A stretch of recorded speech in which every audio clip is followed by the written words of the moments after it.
Right now you're looking at the Sahara Desert rolling up next to the Siwa Oasis. Hello and welcome everyone. I'm Ian Lee inside Africa, standing next to one of the saltiest bodies of water on Earth.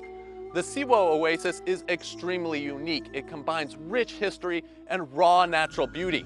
My journey this week will take me deep inside the Sahara to a temple that knows it all, and we'll discover the beat of the oasis.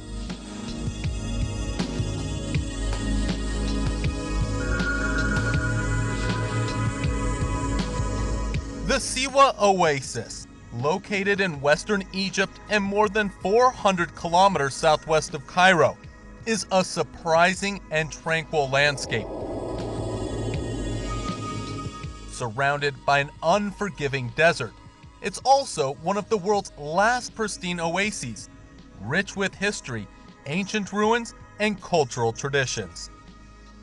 Siwa was an important part of North African commerce until recently. You'd have goods from all over the continent coming here, including herbs, livestock, even slaves on their way to the Nile Valley or Mediterranean. I'm told by local Siwans that if you wanted to travel these ancient trade routes, that direction's Libya, that direction's Chad, and that direction's Sudan, and they take about a month by camel to get to. This is Agorme, and it's the oldest part of Siwa, and it's important historically, not just to Egypt, but the world. And that's because of that temple right there, the Oracle of Siwa. This was the hub of the Egyptian rebellion against the Persians. Also, I'm walking in the footsteps of Alexander the Great.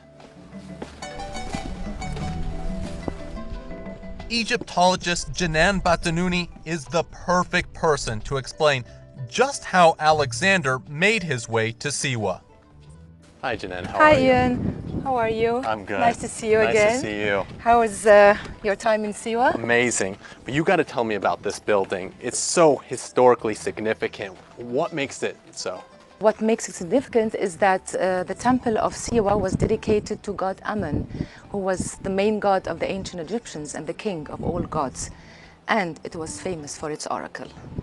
Let's go inside and just kind of tell me, how old is this though? It can't be anything relatively recent, obviously.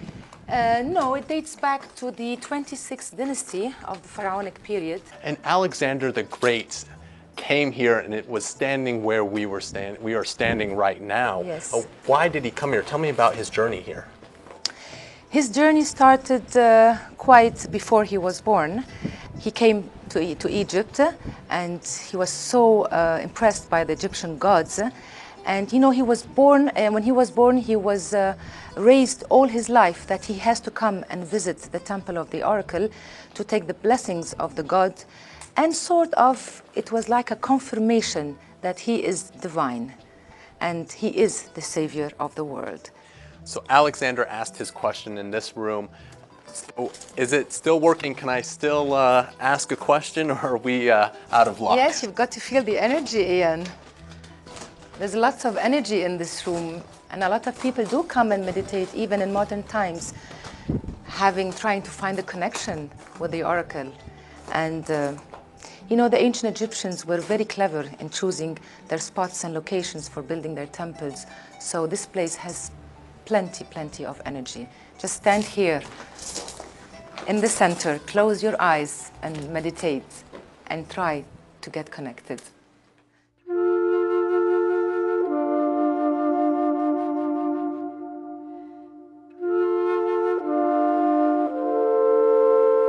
Thousands of years worth of history have made its way through Siwa's corridors, making even the most morbid traditions an eye-opening experience.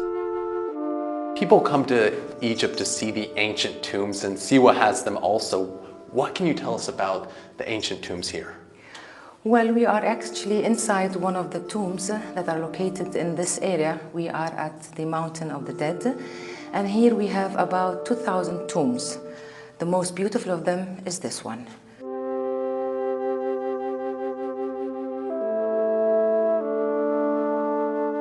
It's the oldest. It dates back to the 26th dynasty of the pharaonic history.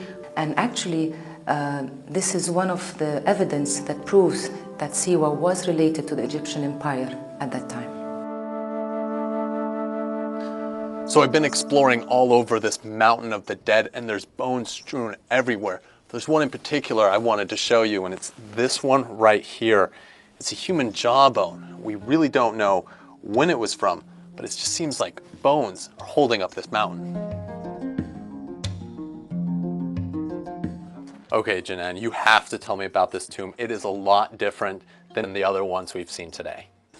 Yes, this is the largest tomb we have here in the Mountain of the Dead. It's a Roman tomb.